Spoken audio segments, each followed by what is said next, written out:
तन मन और धन उसे दो, अपने यीशु को सब कुछ दो, क्योंकि उसी के द्वारा उद्धार पाना है, जीती आत्मा का दान उसे दो,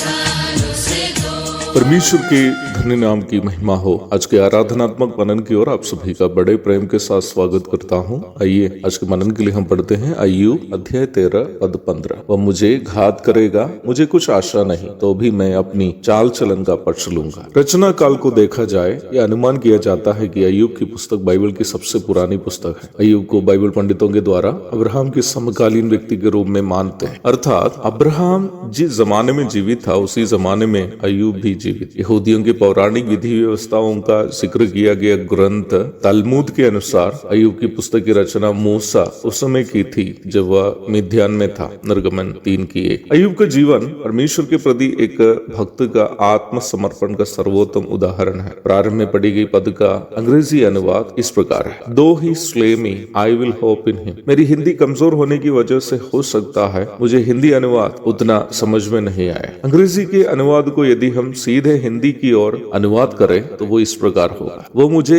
घात भी करे तो भी मैं उसी की आशा में रहूंगा। बाइबल नियमित रूप में पढ़ने वाले लोग ये अवश्य जानते ही होंगे कि अय्यूब अपने जीवन में लगभग सब कुछ खोई हुई एक अवस्था में निम्न प्रस्ताव रखा था। उनके सारे बच्चे मर गए थे, उनकी संपत्ति नष्ट हो गई, यहाँ तक शरीर भी उसका पीप बहने वाले घावों से भर गए थे। कुछ बाइबल शास्त्रियों का अनुमान यह है कि अय्यूब सोरियासिस नामक चर्म रोग से ग्रसित हो गया। सोरियासिस एक ऐसा रोग है जिससे त्वचा ऐसे निकलते रहते हैं जैसे सांप के शरीर से छिलका निकलते हैं। अति भयानक दर्द के साथ साथ पकने वाले पीप भरे घावों से भयानक बदबू भी निकलती है। असहनीय बदबू की वजह से भी हो सकती है कि उसकी पत्नी उनको ये सलाह दी कि वो परमेश्वर का इनकार करके स्वयं मर जाए। एक ऐसी परिस्थिति में जब कोई भी साधारण इंसान निराशा की खाई में डूब जा सकती है, अय्यूब बोलने वाली बात है जो हम प्रारंभ में वचन से पढ़ी है। परमेश्वर के लिए आत्मसमर्पण किए हुए एक व्यक्ति के अलावा अन्य कोई भी व्यक्ति इस प्रकार ऐसी विपरीत परिस्थिति में ये बात नहीं बोल सकता। अय्यूब का प्रस्ताव का अर्थ यह है कि मैंने परमेश्वर पर आस्था इसलिए नहीं रखा क्योंकि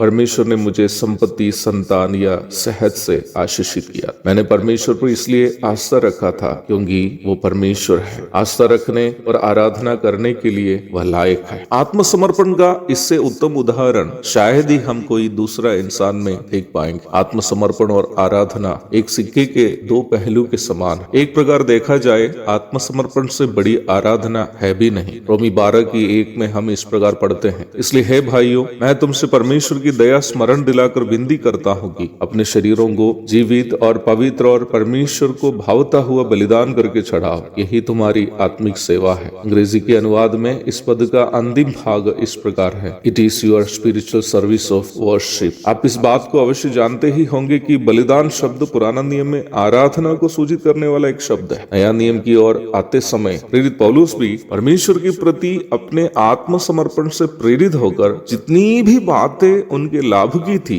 उसे कूड़ा समझौता करके हम फिलिपी 3:7 में पढ़ते हैं। और इफिसी 5:2 में यीशु मसीह की प्रायश्चित मृत्यु को परमेश्वर के आराधना स्वरूप अर्पण किया गया एक बलिदान के रूप में परिचय कराए हुए हम देखते हैं। हाँ प्यारो, आराधना का सर्वोत्तम प्रदर्शन आत्मसमर्पण ही है। Surrendering ourselves as a whole is the absolute exhibition of worship. जब एक व्यक्ति स्वयं को पूर्णतया परमेश्वर के लिए समर्पण कर देता है तो उनका जीवन ही एक आराधना में तब्दील हो जाता है, क्योंकि परमेश्वर के लिए आत्मसमर्पण किया गया व्यक्ति के जीवन में परमेश्वर से अधिक महत्व की कोई भी अन्य वस्तु या कोई भी अन्य व्यक्ति नहीं होते हैं। आराधनालयों की ओर कदमों को बढ़ाते वक्त हम भी अपने आप से एक सवाल करते हैं, क्या मैं अपने आप को एक आराधना स्वरूप अब तक परमेश्वर के लिए अर्पण कर पाया? एक और धन्य आराधनात्मक दिन की शुभकामनाएं आपको देते हुए मैं अपने शब्दों को यहाँ विराम करता हूँ। प्रभु आप सबको आशीष दे।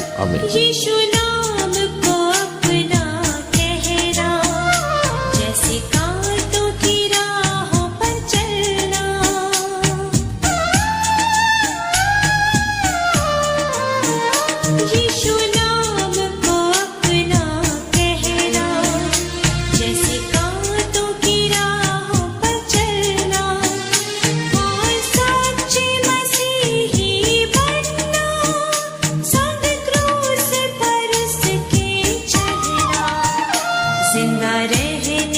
शक्ति